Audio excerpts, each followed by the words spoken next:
How to play Netflix games on TV.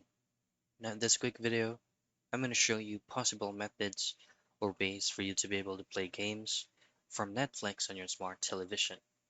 So first is going to be case-to-case basis on what specific type of model you're using from the TV itself. Now, some of the smart televisions or Android TV has actually an additional feature in which if you go to settings, you could actually connect a controller coming from Xbox or PS4 or any types of PlayStation. You just need to connect it using Bluetooth or Wi-Fi, and you should be able to select any games on Netflix. However, if your TV does not have this kind of feature, you can still play games, but it's going to be limited only. Now you can still use the smart TV remote control, but again, it's going to be limited on what specific type of game that you will be playing on. And those are the things that you can do for you to play Netflix games on TV.